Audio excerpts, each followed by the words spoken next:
Hello guys, my name is Mehnoush and I live in the beautiful country of Netherlands.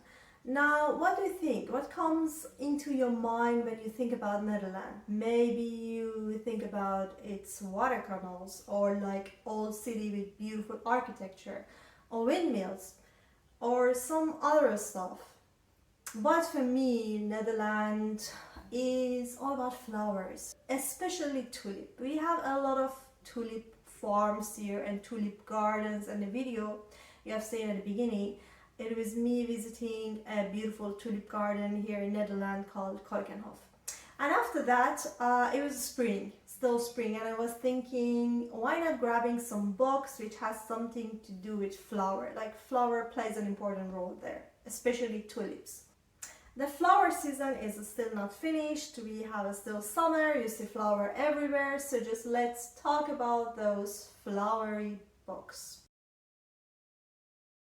The first book is called Tulip Fever by Deborah Mogach. I am not sure about the pronunciation, but it is about a young girl called Sophia, married off to a wealthy Dutch merchant. She's not forced into this marriage because the guy, who is called Cornelius, is twice or more than twice her age.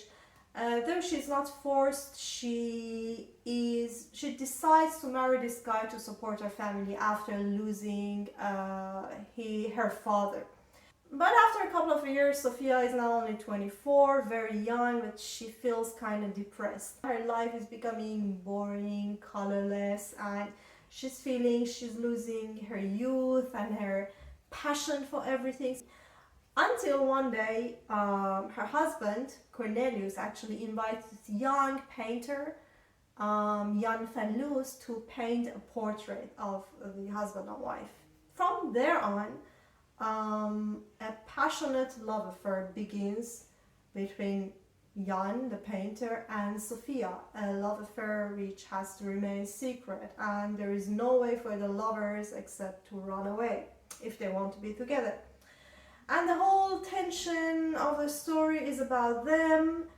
What are they going to do? But what has it to do with the flower and with tulip? Well, the setting of the story is in Holland, Amsterdam, and it is during a period called Tulip Mania here in the Dutch Republic. So let's open a parenthesis and talk about Tulip Mania. What is it? It was a period from the year 1634 up until 1637, which actually the Dutch Republic were one of the most powerful leading financial and economical power in Europe, and the prices of tulip rose to an insane price. It is known to be the first speculative bubble in the history. So during that period, those like Van Loos, Jan van Loos, the painter, decides the best way to actually make some money and then enable him and his lover to run away is to invest in tulip trade. So there were many interesting things about this book. First of all, the description of the city of Amsterdam, I think it was done beautifully. Like I could listen to the sounds of the market. I could see the colors, smell everything. Everything was so vivid. I really liked that. And the other thing was Cornelius, the character of the husband himself, which was interesting. He went through many bad things in his life. He lost his first wife and his children, but at the beginning of the book we saw a very devoted Catholic religious man who used to read Bible for his wife every night, but slowly we see that his belief actually, when it started to shatter, it just continues, and at the end of the story, which many things has happened for him, he completely lost his belief in God, and the process, in my opinion, was actually very interesting and very believable. The second book I want to talk about is called The Black Tulip by Alexander Dumas. But actually, I have to admit that was the least favorite of these three books which I'm going to introduce because, well, we get into that. The setting is again in Holland, Dutch Republic, again 17th century, and like around the same time, Tulip Mania. So the story begins with two brothers, Cornelius and John de Witt. Cornelius is imprisoned, his crime is treachery. He had some correspondence apparently with France, and France was considered the enemy of Dutch Republic at that time actually. And we see a group of very angry people like running after him, instigated by his enemy, and they want to kill him.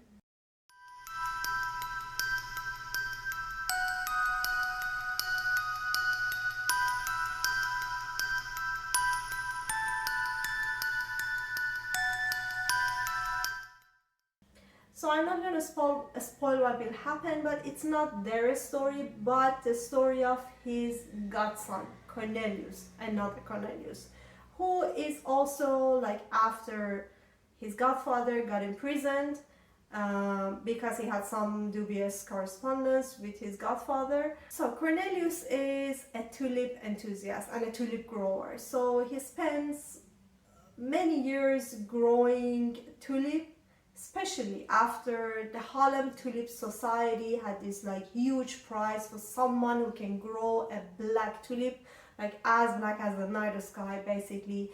And Cornelius, after 7 years, achieved to do that, but he got imprisoned. So he had the tulip bulbs, he got imprisoned, he cannot grow them, and from there on he has to trust this jailer's daughter, Rose, to grow the tulips for him. And this is a love story also, so this happens between basically Cornelius fell in love with the jailer's daughter, Rose. Rose has to then now save the tulip bulbs and grow them. And we follow the story, and I think the most interesting part was the story of the black tulip and how it really survived, and how Rose, which is actually a smart and capable woman, managed to save the bulbs. And this jealous neighbor called Isaac Boxtel, which also wants to get his hand on the black tulip and win the prize, of course. The love story itself, in my opinion, was very dull, like those kind of loves which comes in the first minute you see someone, looking into their eyes. And also, to be honest, the villain of the story, Isaac, who was the neighbor of the Cornelius, I had sympathy with him because he had, in my opinion, every right to be jealous. Cornelius was an extremely rich man with all the means in the world to grow this black tulip. And Isaac himself, a tulip enthusiast, didn't have half of his facilities, and even Cornelius made some trouble for him to grow his tulips. So I mean, who wouldn't be jealous in that situation?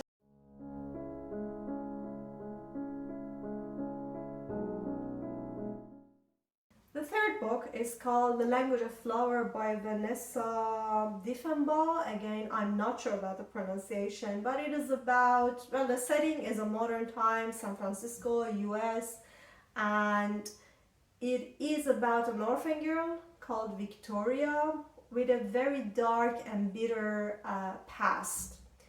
She is handed over to like these different adopting families and mistreated, and the result of that, as a result of all of those painful memories, she's very bitter and angry of the whole world, basically, and rightfully so. She cannot show her emotion, she cannot open up to the world, and this is the story of her struggle, basically. The book is divided into different chapters. Usually in one chapter we follow the story of Victoria, 10 years of age, finding finally an adopting mother who cared for her and loved her. And the next chapter jumps into Victoria, now 18 years of age, and she has to leave the orphanage because she's an adult now, has to find job and all of that. But what is the suspense of the story is why she's not living with the mother called Elizabeth, and why she had to at some point go back to the orphanage. So that's all we want to find out. What has it all to do with a flower, and why is it called the language of flower? It referred to the Victorian period where when flower had a special language. It's like every flower symbolized something, a sort of emotion. Like as an example, like poppy stood for imagination, red rose love, yellow rose, for example, was a symbol of infidelity, aloe vera was grief. Actually, aloe vera is not a flower, but plants are also included. Tulip was declaration of love. Jonquil, for example, was desire. So yeah, all of the flowers had a meaning behind them. And Victoria is very passionate about this language, learning it all from the short period of time she lived with Elizabeth. Elizabeth is her adopting mother. And now when she forced to leave the orphanage, she does not really have any qualification. It's fine to her it's hard for her to find a job, but because she's so passionate about flowers, she is able to find a job in a flower shop. And from there on, things begin, like this journey of self-discovery for her and all other good things that she finds, including love. This book is all about flowers. Like, we are in a flower shop. We are going to the flower market. We are like walking with Victoria in the flower farms. We see the colors of flower. We smell them. We get like exact description of all of the flowers, and people like trying to communicate with each other through the language of flower. It is just like beautiful, in my opinion. I really enjoyed that aspect of the book. So that was all the books which had to do something with the flower for the summer and the flower season. I hope you enjoyed this video. If you did, just give it a thumbs up, and I see you in the next video.